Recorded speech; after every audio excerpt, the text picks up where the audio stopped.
kasih Anda masih bersama kami dalam Berita Sulawesi Tengah. Bagi Anda yang baru bergabung, berikut kembali kami hadirkan 3 berita utama hari ini.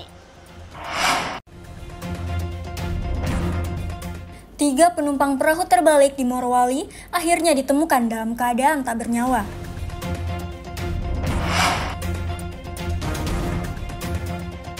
Polresta Palu meringkus komplotan pencuri motor dan pembobol toko.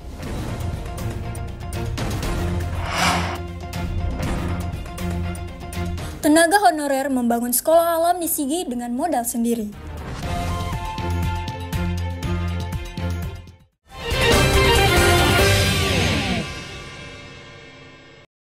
Sanksi unik diberikan pihak Polda Sulawesi Tengah terhadap 5 anggotanya yang melakukan pelanggaran indisipliner.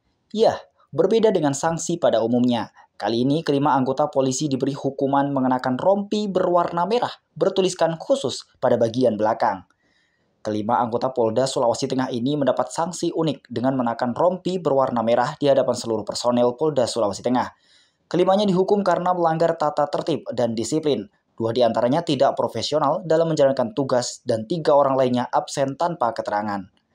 Kepala Sub Bidang Penerangan Masyarakat Humas Polda Sulawesi Tengah, Komisaris Polisi Sugeng Lestari, mengatakan hukuman yang diberikan kepada 5 anggotanya bertujuan untuk memberikan efek jera dan sebagai pembelajaran bagi seluruh personel Polda Sulawesi Tengah. Polda Sulteng komitmen menjaga integritas dan kualitas kerja personelnya. Propam Polda Sulawesi Tengah sebagai Satker mengemban fungsi penegakan disiplin, ya, dan untuk memberikan efek jera baik kepada mereka maupun sebagai contoh personel yang lainnya sehingga mereka dikenakan menggunakan baju rompi merah. Diharapkan tentunya ini sebagai pembelajaran, sebagai contoh kepada personel Polda Sulteng, ya, untuk tidak melakukan pelanggaran disiplin, terlebih kehadirannya di dalam melaksanakan tugas, ya, itu tanpa keterangan atau tidak diketahui keberadaannya atau tidak melaksanakan tugas. Sanksi yang diberikan tersebut diharapkan bisa memperkuat komitmen Polda Sulteng dalam menjaga profesionalisme dan disiplin serta menciptakan lingkungan kerja yang tertib. Syamsuddin Tobone melaporkan dari Palu.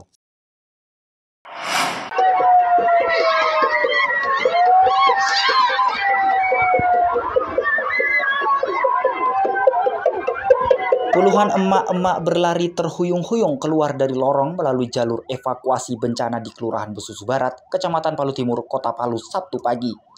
Mereka berlarian setelah mendengar sirine darurat akibat terjadinya gempa bumi dan tsunami.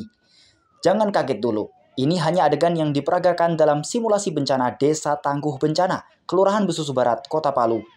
Simulasi ini dilakukan untuk memitigasi masyarakat tentang kesiapsiagaan dan kewaspadaan jika terjadi bencana gempa bumi dan tsunami. Badan Penanggulangan Bencana Daerah Kota Palu bersama relawan dan warga Kelurahan Besusu Barat melakukan simulasi untuk mengedukasi warga sehingga dapat mengurangi risiko korban jika terjadi bencana alam. Terlebih Kota Palu sudah pernah dilanda bencana gempa bumi, tsunami, dan likuifaksi 6 tahun silam. Simulasi kebencanaan ini dilakukan di 6 kelurahan yang tergabung dalam Desa Tangguh Bencana Kota Palu. Ke-6 kelurahan itu adalah Kelurahan Silai, Lere, Besusu Barat, Talise, Mamboro Barat, dan Kelurahan Pantoloan.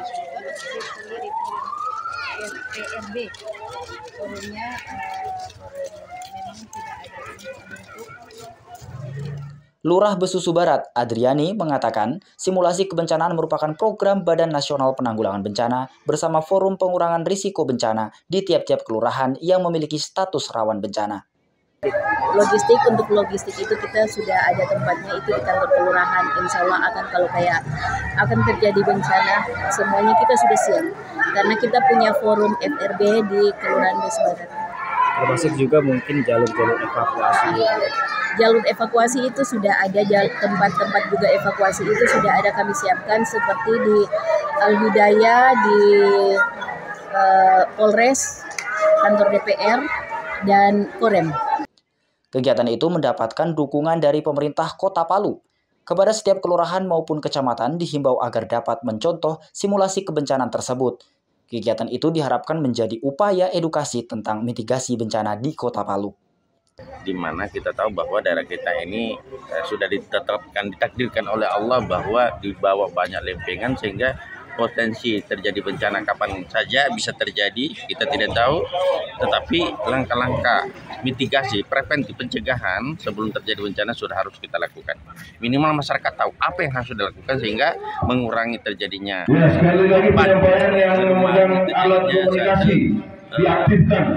kerusakan. Simulasi bencana ini mengajarkan warga mengenal jalur evakuasi, penyelamatan diri dengan tidak panik, hingga mengetahui posko penyelamatan. Selain warga, relawan dan BPBD juga dilatih menyiapkan logistik saat proses evakuasi. Syahrul Cahya melaporkan dari Palu.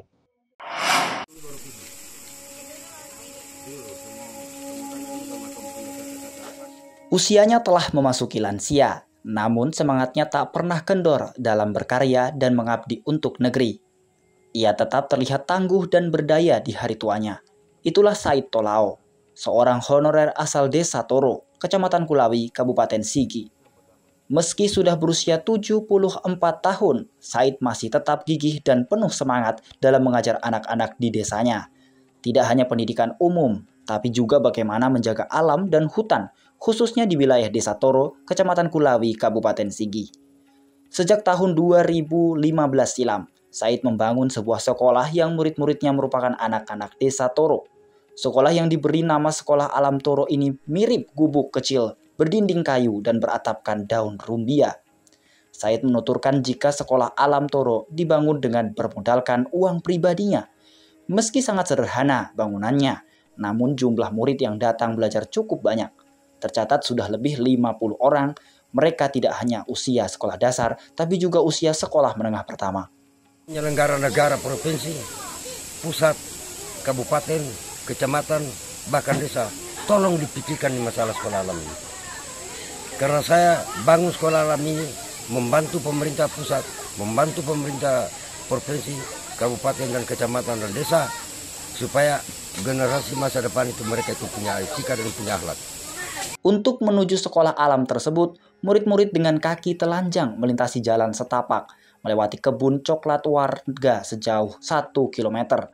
Namun murid-murid sekolah tetap penuh semangat untuk datang mendapatkan ilmu dari Said yang lebih 20 tahun mengabdi sebagai honorer Balai Taman Nasional Lorelindo.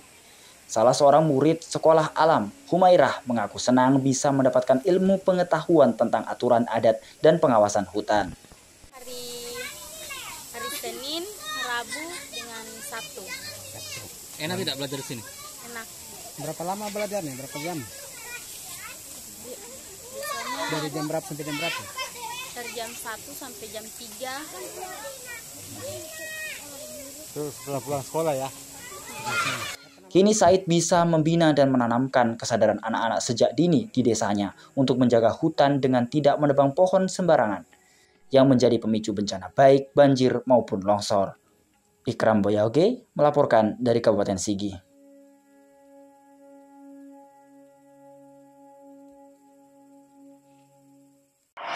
Informasi tadi sekaligus mengakhiri jumpa kita dalam Berita Sulawesi Tengah. Atas nama rekan kerja yang bertugas, saya Dela Rizka mengucapkan terima kasih atas kebersamaan Anda. Selamat beraktivitas dan sampai jumpa. Songgompoasi, Tabe.